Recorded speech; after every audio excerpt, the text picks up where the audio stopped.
Szeretettel köszöntök mindenkit! A mai videóban arról lesz szó, hogy mennyire nehéz dolga volt a francia titkos rendőrségnek Erzsébet királynéval. Akkor, amikor Erzsébet királyné külföldön tartózkodott, az adott államoknak a rendőrsége figyeltette őt amiatt, hogy védjék, gondoskodjanak az őrizetéről, mert nem lett volna jó, hogyha egy adott földön, például Franciaországban éri Erzsébet királynét egy baleset. Így találkozott a királynéval 1895-ben Xavier Paoli, a francia titkos ügynök, felügyelő úgymond, és azzal bízták őt meg, hogy ő felügyelje Erzsébet királyné védelmét Franciaországban, amikor francia földön tartózkodik. Xavier Paoli megbízatása 1895. szeptember 10-én kezdődött Genfben. Ide várták Erzsébet királynét a vasútállomásra. Paoli nagyon kíváncsi volt rá, hiszen sokat hallott róla, és akkoriban már kevesen ismerték a királynét. Az 58 éves Erzsébet ekkoriban a Hohenems grófnő álnéven utazott. Tudták nagyon sokan, ahol megszállt szállodában például, hogy valójában ő Ausztria császárnéja, azonban szigorú inkognitóra hivatkozva nem kellett reprezentatív kötelességeket betöltenie. Xavier Paoli teljesen mást kapott a vasútállomáson, mint amire számított. Egy 58 éves uralkodó nét várt, ezzel szemben, ahogyan emlékirataiban leírja, egy fiatal lányt látott tulajdonképpen, egy vékony, darás derekú hölgyet fekete ruhában, úti ruhában. Külön kiemelte a haját, gesztenyebarna dús haját és tekintetét, a szemeit külön kiemelte Paoli. Erzsébetben azonban csalódnia kellett, hiszen őt azzal bízták meg, hogy védje a császárnét, amikor Franciaországban tartózkodik. Ezzel szemben viszont Erzsébet főudvarmestere kijelentette már az első pillanatban, amikor kiderült, hogy kiről van szó, hogy ők nem kérnek semmiféle őrizetet. Úgyhogy Paoli mehetett is volna vissza Franciaországba, ahelyett, hogy Erzsébetet Genfből Cap Martinba kíséri a francia riviérára. Viszont ő természetesen nem adta fel ilyen könnyen, ezért kibérelt egy szobát Cap Martinban, abban a szállodában, a Grand Hotelben, ahol Erzsébet megszállt. Hotel Cap Martinban. És kitartó volt, tehát végül is egy hét alatt a figyelmességével sikerült közel kerülnie mind a főudvarmesterhez, mind pedig Erzsébethez. És Erzsébet igen megkedvelte őt, úgyhogy innentől kezdve már megtűrte őt ő maga mellett, tehát nem is azt, hogy megtűrte, kedvelte, és azt ő nem tudta természetesen, hogy mekkora munkát fejt ki Paoli, és hogy mennyi titkos rendőr van az ő nyomában. Paolinak ugyanis beépített emberei voltak, és nagyon sok embert, titkos ügynököt mozgósított azért, hogy Erzsébetet védelmezzék. Persze ő Erzsébet erről nem tudhatott. Ki is jelentette Paolinak, hogy hát nem kell annyira aggódnia érte, hiszen kibántana egy idős, szegény hölgyet. Ezt a szegény hölgyet úgy kell érteni, hogy feketében volt Erzsébet, és látszott rajta, hogy gyászol. Ekkoriban már kevesen kísérték, vele volt Sztáray Irma grófnő is, valamint állandó kísérője egy görög felolvasó volt. Úgyhogy vagy Irma volt vele, vagy pedig egy görög felolvasó. Nagyon sok történetet lejegyzett Paoli, hiszen a titkos ügynökök folyamatosan tudósították őt, hogy mikor mi történt Erzsébettel. Ezeket az ügynököket beépítette, például az olaszoktól különösen féltette Erzsébetet, mert hogy köztudott volt, hogy nem szeretik az uralkodókat, és ezért, hogy volt olyan, hogy olyan környéken ment Erzsébet, ahol olasz munkások dolgoztak. Ekkor, mivel Erzsébet nem akart elkerülni ezt a környéket, hiába könyörgött neki Paoli, ekkor azt csinálta, hogy az egyik titkos ügynökét beépítette az olaszok közé. Úgyhogy még ilyen dolgokra is képes volt Paoli azért, hogy Erzsébetet védje. Az emlékiratait 1911-ben jelentette meg angol nyelven, meg franciául írta, de angolul is megjelentek ezek az emlékiratok. És nem csak Erzsébetről szólnak, hanem arról, hogy az ő munkáját a külföldi uralkodókkal, akik Franciaországban tartózkodtak, különböző élményeket élt át, és ezeket osztja meg emlékirataiban. Közülük különösen kedves volt számára Erzsébet, ezért Erzsébettel kezdte a visszaemlékezést, 2 is megjelent angolul. Erzsébet nagyon szerette a cukrászdákat, és gyakran kirándult a közeli kis városkákba, Monte Carlóba, Nizzába, nagyobb város, Nizzába és Mentonba is, és mindegyik helyen volt egy bécsi cukrásznak volt üzeme, őt úgy hívták, hogy Rumpelmeyer. És Erzsébet természetesen ez a Rumpelmeyer és a dolgozói mindannyian tudták, hogy a császárné, az azonban ő megkérte, hogy szigorúan őrizzék meg az inkognitóját. És Sissi nagyon szerette, hogy nem tudják az emberek, hogy ki ő. Elég gyakran, hogyha sokan voltak a cukrászdában, akkor a pult melletti kisasztalnál foglalt helyet, például Monte Carlóban. És itt nagyon kedélyesen elbeszélgetett a pénztárosokkal, a kiszolgáló személyzettel. És úgy, hogy senki nem tudta meg, hogy ő a császárné. Gyakran meglátogatta Erzsébetet a császár Cap Martinban. Itt töltötte a szabadságát, 2-3 hetet volt itt általában, amikor Erzsébet itt időzött, meg minden évben ellátogatott ide. Természetesen ekkor is dolgozott a császár, egy távirdát rendeztek be a hotel egyik szobájában azért, hogy tudjon folyamatosan dolgozni. Paoli leírta, hogy mennyire intim volt a házaspárok kapcsolata, olyan értelemben, hogy a szeretetteljesség megjelent, ő ezt vélte felfedezni bennük. Amikor a császár ott volt, megkettőzte az őrséget, sőt még többen voltak, egy titkos ügynökök körülöttük, hogy védjék őket. És úgyhogy Erzsébet erről természetesen ne nagyon szerezzen tudomást. Erzsébet akárhol volt, szívesen jótékonykodott, de úgy jótékonykodott, hogy ne tudják, hogy ki ő. Például bement kisebb kunyhókba, megkóstolta, hogyha tehén volt, megnézte a tehenet, és megkóstolta, hogyha jó a teje, és hogyha ízlett neki, akkor rendelt tejből, tojásból, és mindenért sokkal több pénzt fizetett, mint amennyi járt volna. Itt például Biarritzban is tartózkodott Erzsébet. Itt, mint sok más helyen, vásárolt tehenet. Erzsébetnek volt egy magyar gazdasága Bécsben, a Hermész villában, amelyet Ferenc Ida vezetett, és ő ide küldte a teheneket, amiket vásárolt. Biarritzben esett meg az, hogy meglátott egy fekete tehenet, és érdeklődött az áráról, és ki is fizette természetesen az árát. Nem ő készpénz, nem ő fizette, hanem a kíséret fizette ki. És ezek után mindig a hotelbe rendelte a termékeket, úgy, mint ahogy a tehenet is. Amikor a gazda megjelent a hotelben, akkor magyarázkodott, hogy egy Hohenems grófnő vett tőle egy tehenet. A hotelben nem mondták, hogy hát ne biztos, hogy nem vett tehenet. Minden esetre annyira csavarodott ez a beszélgetés, hogy megtudta, hogy a császárnéről van szó. Ekkor nagyon kiakadt ez a gazda, és szinte tartékzott, hogy őt akkor becsapták, mert hogyha ő tudta volna, hogy ez a császárné, akkor sokkal több pénzt kért volna. És teljesen egyszerűen kifordult magából, úgyhogy egy olyan nagy cirkusz bontakozott ki a hotelben, amelyről Erzsébet természetesen nem vett tudomást. A titkos ügynökök gyorsan szóltak Paulinak, hogy tegyen rendet, és Pauli meg is oldotta a helyzetet. A tehén az megmaradt természetesen, a gazda pedig mehetett szépen haza. Valószínű erről sem szerzett Erzsébet tudomást, erről a jelenetről. Ugyanitt esett meg Erzsébettel 1896 telén, itt Biarritzben, amely a Viszkajai öböl partján van, és már a spanyol határ mellett szinte. Itt esett meg vele a következő dolog. Éppen a görög felolvasó volt vele, nem Szárai Irma. És elrándultak vonattal Hondarribiába, ez Biarritztól van nem olyan messze, a határnál végül is, és ide átrándultak, és amikor visszafele tartottak, nem olyan gyorsan jött úgymond a vonat, és küldte Erzsébet a görög felolvasót az állomásmesterhez. Az állomásmesterrel hosszasan beszélgetett a görög, közben megérkezett a vonat.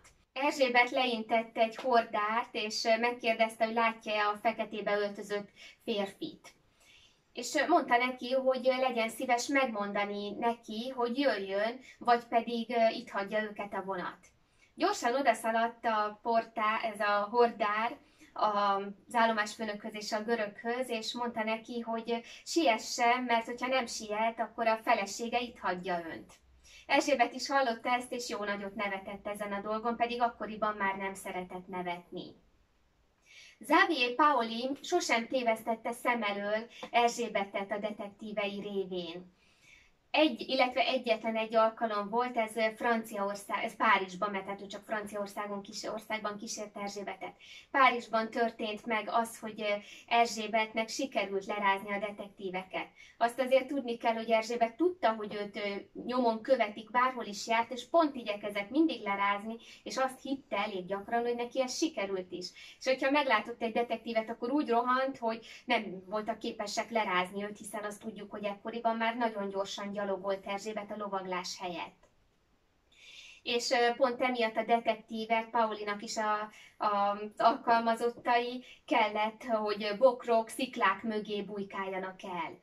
És olyan történetet is elmondtak Paulinak, hogy rendszerint, hogyha Irmával, a Sztárai grófnővel, nem Irmának hívták ők, vagy pedig a göröggel, az éppen aktuális göröggel, mert folyamatosan lejárt a megbízatásuk, ment sétálni Erzsébet, túrázni, inkább gyalogtúrára, akkor mindig a felolvasó nő, vagy pedig az udvarhölgy vitte egy szoknyát magával. És Erzsébet azt csinálta, hogy bement egy szikla mögé, vagy egy bokor mögé, és szoknyát váltott. Ugyanis a túra szoknyája az sokkal kényelmesebb volt, nem volt annyira hosszú, és jobban tudott benne lépkedni.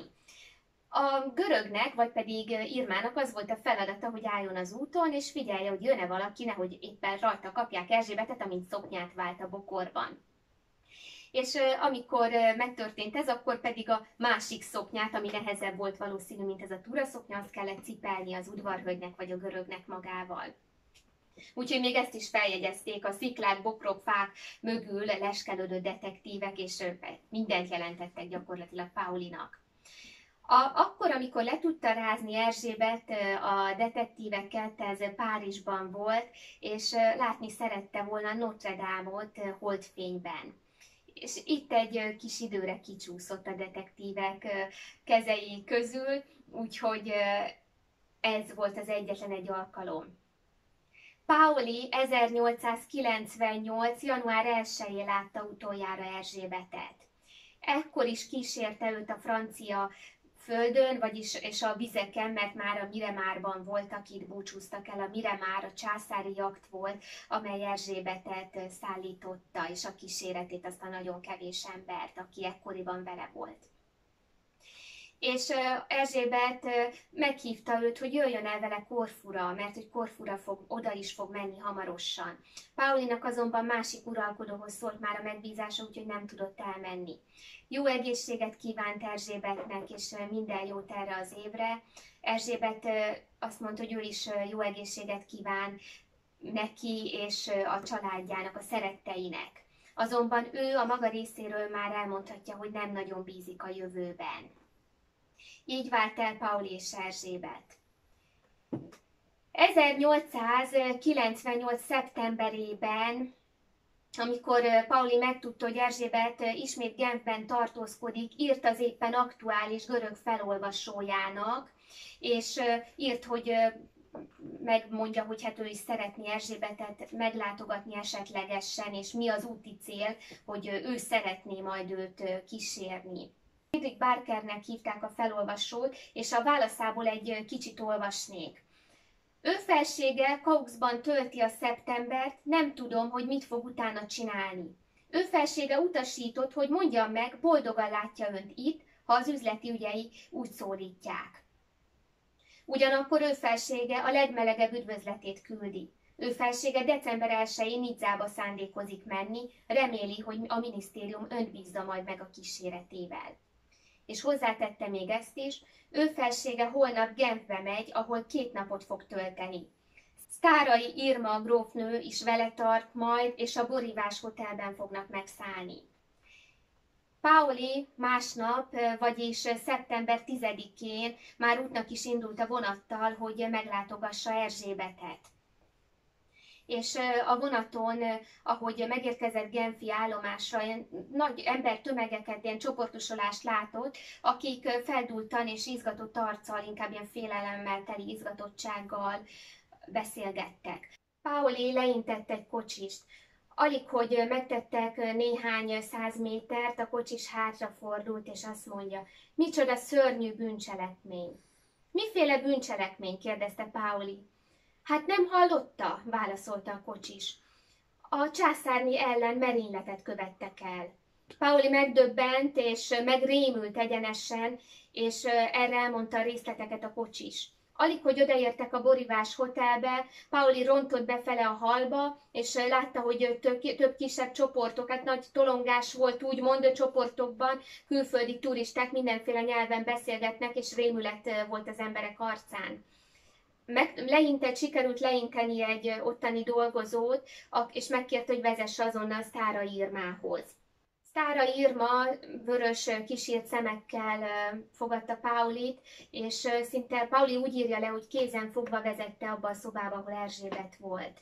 Pauli belépett a szobába, Erzsébet ott feküdt az ágyon, és ekkorra már le volt terítve egy ilyen fehér gészfátyollal, ahogy leírta Pauli, és az ágy két oldalán két gyertya világított.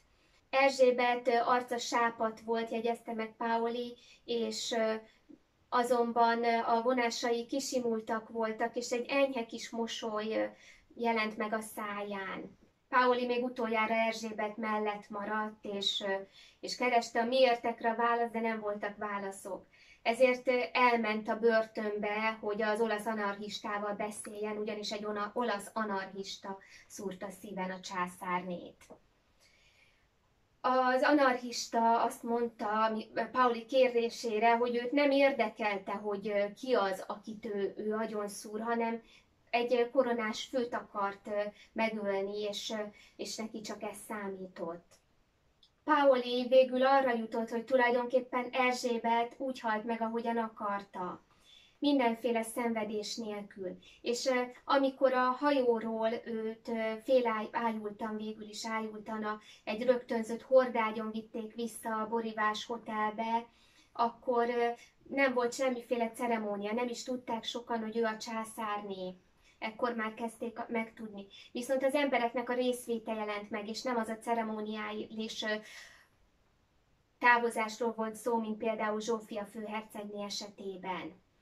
Pauli feljegyzett egy olyat, hogy a hajón, amikor Erzsébet föllépett a hajóra ezután, a merénylet után, amikor még nem tudta, hogy mi történt vele, akkor magyar zenét játszottak, és ez egy olyan érdekes momentum, hát nem tudom, hogy ez valóban igaz-e, vagy pedig csak Pauli rakta bele ebbe, hiszen akkor nem az ő rendőrei védték a császárnét, úgyhogy meg lehet az is, hogy a visszaemlékezésbe ő tette bele ezt a momentumot, viszont az különösen érdekes az is nekünk magyaroknak, hogy egy francia titkos ügynök felügyelő lejegyzett egy ilyet, és ez is azt jelzi, hogy Erzsébet beszélgetett erről vele, és hogy ő tudta, ez a titkos ügynök, hogy Erzsébet mennyire szerette a magyar zenét, különösen a csárdást.